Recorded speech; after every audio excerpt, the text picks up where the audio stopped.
آیت نمبر 32 قل تو کہہ دے، اللہ تعالیٰ مخاطب ہے ہمارے نبی سے، قل تو کہہ دے، من حرم،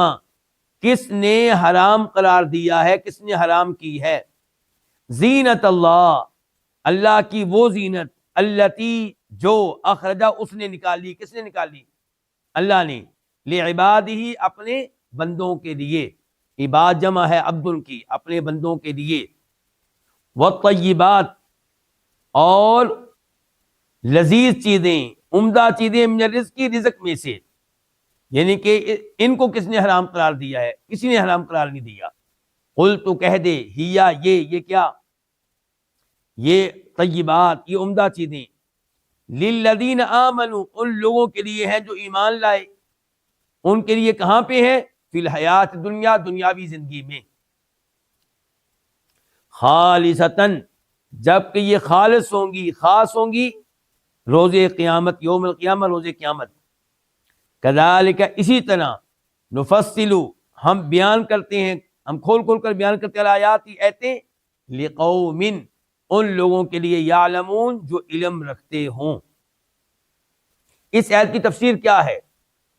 اللہ رب العزت ہمارے نبی سے کہہ رہے ہیں کہ آپ ان سے پوچھئے جنہوں نے اپنی طرف سے کئی ایسی چیزوں کو حرام قرار دے رکھا ہے جن کو اللہ نے حلال قرار دیا تھا، ان سے پوچھئے کس نے حرام قرار دیا ہے اللہ کی اس زینت کو جو اس نے اپنے بندوں کے لیے نکالی ہے، لباس کو کس نے حرام قرار دیا ہے،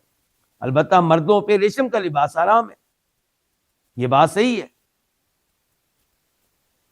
لیکن عمومی طور پہ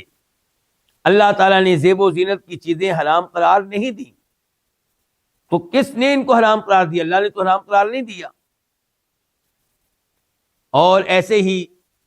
کھانے پینے کی عمدہ چیزیں، کھانے پینے کی اچھی چیزیں جن سے جسم کو نقصان نہ پہنچے، جن کی وجہ سے امراض نہ آئیں، ان کو کس نے حرام قرار دیا ہے؟ اللہ نے تو حرام قرار نہیں دیا۔ تو اس سے پتہ چلا اللہ کی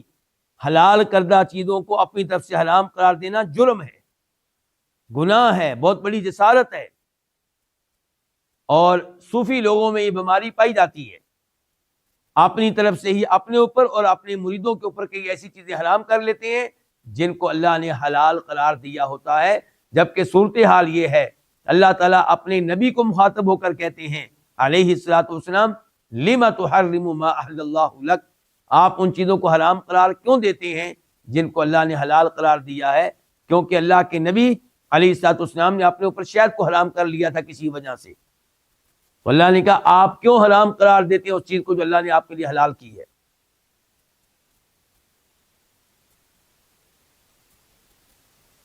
اللہ رب العزت ارشاد فرماتے ہیں اس آیت کے دوسرے حصے میں کہ اللہ کے نبی آپ کہہ دیں، آپ ان کو بتا دیں، یہ عمدہ چیزیں یہ